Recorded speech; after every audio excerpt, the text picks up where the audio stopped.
सांगलीमधील राम मंदिर चौकामध्ये छत्रपती संभाजी महाराजांचा पुतळा हा मध्यरात्री बसवण्यात आलाय। हिंदुत्ववादी संघटनेने हा पुतळा बसवलेला आहे। पुतळा बसवल्याच्या ठिकाणी पोलीस दाखल झालेले आहेत, तर परवानगी घेऊन पुतळा बसवण्याची पोलिसांनी हिंदुत्ववादी संघटनेला विनंती देखील केलेली आहे। त्यामुळे सांगलीमधून देखील आता ही घटना समोर आलेली आहे। सांगलीमध्ये देखील छत्रपती संभाजी महाराजांचा पुतळा हा रातोरात बसवण्यात आलेला आहे। हिंदुत्ववादी संघटनांकडून हा पुतळा बसवण्यात आलेला आहे आणि या परिसरामध्ये आता पोलीस बंदोबस्त देखील तैनात करण्यात आलाय। परवानगी घेऊन पुतळा बसवण्याची विनंती ही सध्या पोलिसांकडून या संघटनेला करण्यात येते।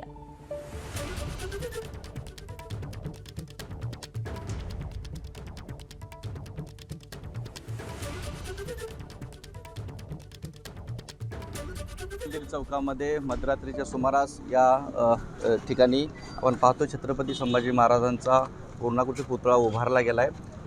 काही हिंदुत्ववादी संघटना असो, काही छत्रपती संभाजी महाराज प्रेमी या संघटनांनी लोकांनी या ठिकाणी हा पुतळा बसवलेला आहे। आपल्यासोबत शिवतेज सावंत आहेत, ज्यांनी हा पुतळा संभाजी महाराजांचा बसवला आहे। या चौकामध्ये बसवण्याला पोलिसांचा विरोध आहे, प्रशासनाचा विरोध आहे। तुमची मागणी काय आहे आणि हा मध्यरात्री पुतळा का बसवला? पोलिसांचा विरोध नाही आहे, नगरपालिकेचा विरोध आहे। त्यात राजकारण, आमच्या महाराजांबद्दल राजकारण भरपूर चालू आहे, त्यामुळे त्यांना बागेत बसवायचा पुतळा। माझ्या महाराजांनी एवढा इतिहास असला की त्यांनी बागेत बसावा, एवढा इतिहास त्यांचा हलका नाही आहे। कुठल्या बागेत बसवायचे? त्रिकोणी बागेत जवळच आहे। हां, जवळच आहे। आणि त्या बाजूला दवाखाने 2-3। आम्ही उद्या कार्यक्रम जरी करायचा असला तर करायचा कसा? बाकी जिथं पोरपुरी जाऊन बसतात तिथं बाकीचे धंदेसुद्धा चालतात। महाराजांच्या पुतळ्याखाली हे जर चालत असलं तर मग आम्ही 10 ठिकाणी पुतळा बसवू। आणि तुम्हाला महापालिका प्रशासन पुतळा बागेमध्ये बसायला परवानगी देते, ते तुम्हाला बसवायचं नाही? आम्हाला विचारलं सुद्धा नाही आहे, ते सगळे नेते लोकांनी केले। आम्ही ह्याच्या अगोदर पण 15-16 आंदोलन केलेत, पण त्यांनी आपल्याला जात दिली नाही। त्यांच्या म्हणण्याप्रमाणेच केले सगळं। त्यामुळे आपली एकच इच्छा आहे की आपला महाराजांचा पुतळा चौकात बसायला पाहिजे। कोणत्याही चौकात बसू दे, कोणीही बसू दे। आमची तर इच्छा राम मंदिर चौकात बसलं तरी अतिउत्तम, कारण का मेन चौक मोठा आहे।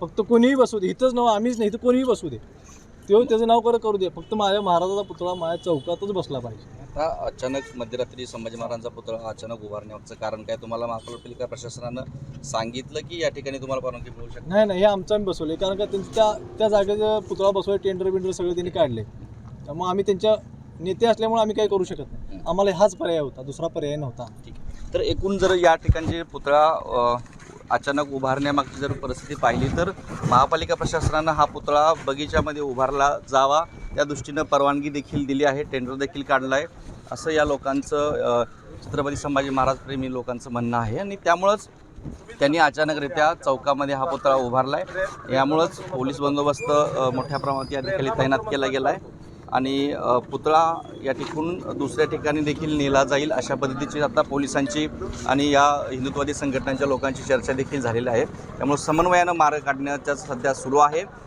या लोकांना जी मुख्य चौकामध्ये, सांगली शहरातील कोणत्याही चौकामध्ये पुतळा उभारला जावा, बागेमध्ये बगीच्यामध्ये पुतळ्या उभारण्याची परवानगी देऊ नये अशा पद्धतीची जी मागणी आहे ती मागणी पूर्ण होत आहे का हे पाहणं महत्त्वाचं असणार आहे।